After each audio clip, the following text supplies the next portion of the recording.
A ver, una pregunta que seguro nos hemos hecho todos alguna vez. A ver, Si una ley te parece completamente inmoral, ¿tienes que obedecerla?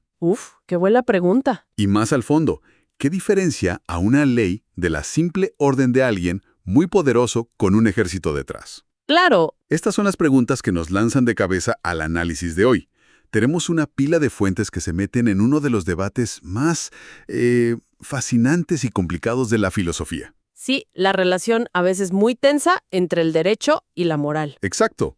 Y la idea hoy es meternos de lleno en este lío para entender las ideas centrales sobre qué es la ley, de dónde saca su poder y, bueno, cómo se lleva con lo que creemos que está bien o mal. Exacto. Y para navegar este debate, los textos nos dibujan un mapa con, digamos, tres grandes territorios. ¿Ok?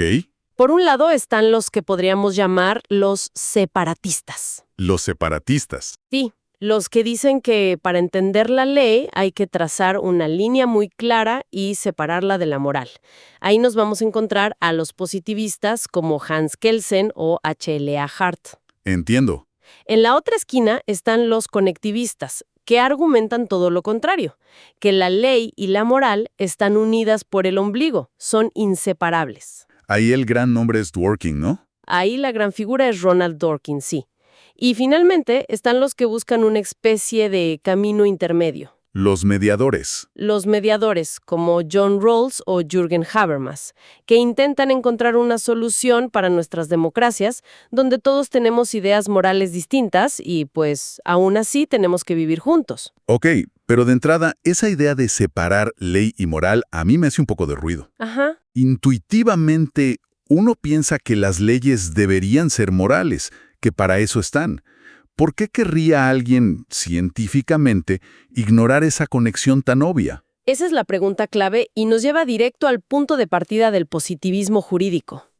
La teoría pura del derecho de Hans Kelsen. Ok, Imagina que quieres estudiar biología. ¿No mezclarías tus opiniones sobre si los tiburones son malvados en tu análisis de su sistema circulatorio, verdad? no, claro que no. Kelsen quería hacer lo mismo con el derecho. Crear una ciencia jurídica pura, libre de juicios de valor. Para él, una ley es válida no porque sea justa, sino porque fue creada siguiendo las reglas del juego. Es como una pirámide. Exacto. Es como una pirámide. Una ley es válida porque la prueba una ley superior. Y esa porque la prueba la Constitución, y así. Y así hasta llegar a la cima de la pirámide. ¿Y qué hay en la punta? Ahí está el truco. En la cima hay algo que él llamó la Grundnorm, o norma fundamental. La Grundnorm. No es una ley escrita, es más bien una suposición necesaria. Es como la primera regla de un juego de mesa que dice, las reglas de este manual deben ser obedecidas. Ya veo. No puedes probarle esa primera regla dentro del juego. Simplemente la aceptas para poder jugar. Justo. Para Kelsen, esa Grundnorm es el cimiento que sostiene todo el edificio legal. Entiendo el modelo. Es lógicamente muy limpio. Pero, llevándolo al extremo, bajo esta teoría, una ley podría ser una monstruosidad, completamente injusta, y aún así ser una ley válida y legal. Desde la perspectiva científica de Kelsen, la respuesta es un sí, y es un sí muy incómodo. Uf, Su objetivo era la pureza del método, no la justicia del resultado. Pero claro, la historia llegó para ponerle esta idea a la prueba más dura imaginable. ¿la Segunda Guerra Mundial? Exacto. Después de la guerra, el jurista Gustav Radruch, que había sido positivista, miró las atrocidades del régimen nazi y cambió de opinión. Lógico. Dijo que las leyes nazis, aunque hubieran seguido todos los procedimientos formales, eran tan radicalmente injustas que habían dejado de ser derecho. Wow. Es la famosa fórmula de Radbruch. El derecho extremadamente injusto no es derecho. Eso es potentísimo. Te obliga a pensar en tu propio límite. ¿En qué punto una ley se vuelve tan monstruosa que tu deber ya no es obedecerla, sino resistirla? Exacto. Es una pregunta que va mucho más allá de los libros de derecho. Me imagino que después de ese golpe, los positivistas tuvieron que recalibrar. ¿Es ahí donde entra alguien como H.L.A. Hart? Justo ahí. ¿Cómo intentó salvar la idea de la separación sin caer en ese problema? Exactamente. Hart vio el problema y propuso un positivismo mucho más sofisticado.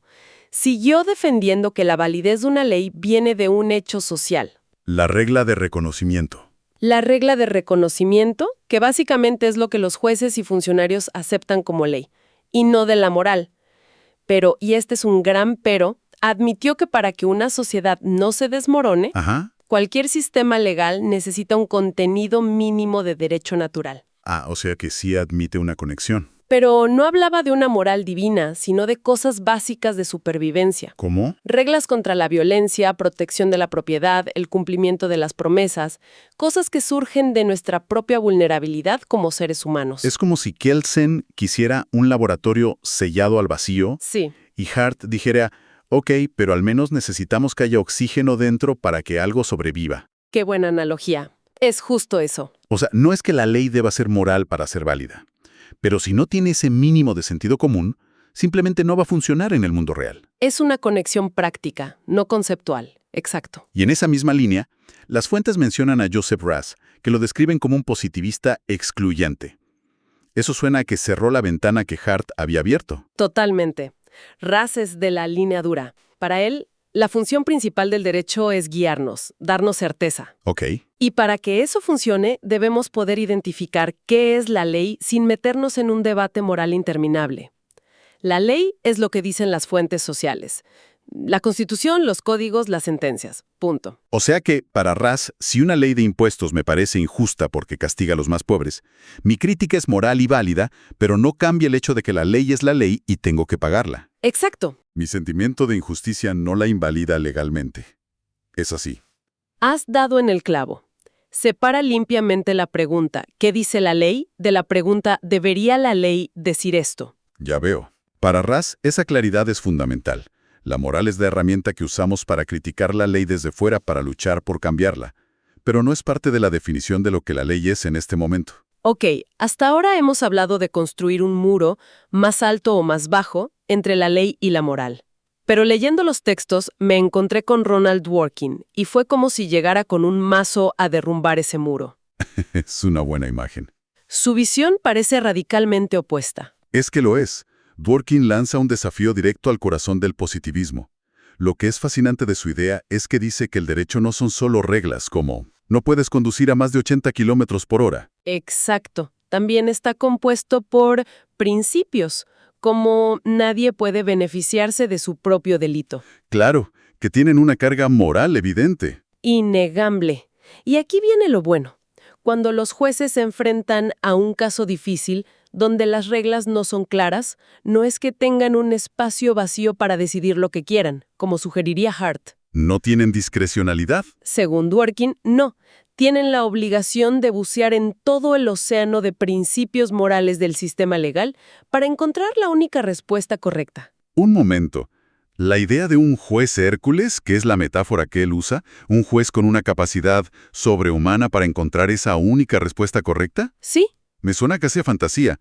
En el mundo real, ¿no es verdad que dos jueces increíblemente inteligentes y bien intencionados pueden llegar a conclusiones totalmente opuestas? Claro que sí. ¿Qué diría Dworkin a eso? Diría que uno de ellos simplemente se equivocó. Sí, audazmente diría que sí, que uno se equivocó. ¡Wow! No niega que los casos sean difíciles, pero para él, que sea difícil no significa que no haya una respuesta mejor que otra. El trabajo del juez, según Dworkin, es un ejercicio de interpretación. ¿Casi como un crítico literario? Es una analogía perfecta. Tienes que leer toda la novela de la historia legal de tu país y escribir el siguiente capítulo de la forma que mejor continúe la historia, que la presente bajo su mejor luz moral. Derecho como integridad. A esto lo llamó derecho como integridad. Interpretar la ley es, fundamentalmente, un acto moral. Esta visión me suena a una versión moderna y muy sofisticada de lo que tradicionalmente se ha llamado derecho natural. Sí, va por ahí. Esa idea de que existen leyes morales por encima de las leyes de los gobiernos. Finis ya no habla necesariamente de leyes dictadas por Dios, sino de algo más práctico. Argumenta que hay ciertos bienes humanos básicos, ¿Cómo cuáles? pues la vida, el conocimiento, la amistad, la familia, el juego, son cosas que todos consideramos valiosas para una vida plena. Entiendo. Desde esta perspectiva, el propósito del derecho positivo, las leyes que escribimos, es crear las condiciones para que la gente pueda buscar y disfrutar de esos bienes. Su autoridad moral viene de ahí. ¿Y si una ley va en contra de esos bienes básicos? Entonces, desde el punto de vista del derecho natural, es una ley defectuosa, una perversión de la idea de ley. O sea, no es ley de verdad. Puede que tenga la apariencia de ley y la fuerza del Estado detrás, pero le falta la autoridad moral para exigir obediencia. Es, en el fondo, un acto de violencia. Ok, entonces tenemos a los que construyen el muro y a los que lo derriban. El panorama está claro. Separación versus conexión. Sí. Pero, ¿qué pasa en el mundo real en nuestras democracias, donde mi idea de vida buena no es la misma que la tuya? Claro. Mi bien no es necesariamente el de todos. ¿Cómo creamos leyes para todos si no nos ponemos de acuerdo en la moral? Esa es la pregunta del millón para las sociedades pluralistas modernas. Y nos lleva al tercer grupo, los mediadores. Y aquí la figura gigante es John Rawls. Rawls. Él se da cuenta de este problema y propone una solución brillante. La idea de la razón pública. ¿La razón pública? Sí. ¿Qué es eso? Su argumento es que cuando estamos debatiendo las leyes más importantes, las que forman la estructura básica de la sociedad, no deberíamos usar nuestros argumentos más personales y profundos. ¿Te refieres a las creencias religiosas o filosóficas? Exacto. Lo que él llama doctrinas comprensivas. En lugar de eso, debemos argumentar usando razones y valores que cualquier otro ciudadano, aunque piense muy distinto, pueda razonablemente entender y aceptar. Es buscar un terreno común. Es buscar un terreno común. Es casi como si estuviéramos decidiendo las reglas de un edificio de apartamentos donde viven personas de todas las religiones y culturas. Me gusta esa analogía. Para decidir sobre el ruido a partir de las 10 de la noche, no puedes argumentar, es que a esa hora rezo. Tienes que decir algo como, necesitamos una regla que garantice el descanso de todos. Exactamente. Usas un lenguaje común, un terreno neutral. Esa es la idea. Es una analogía perfecta.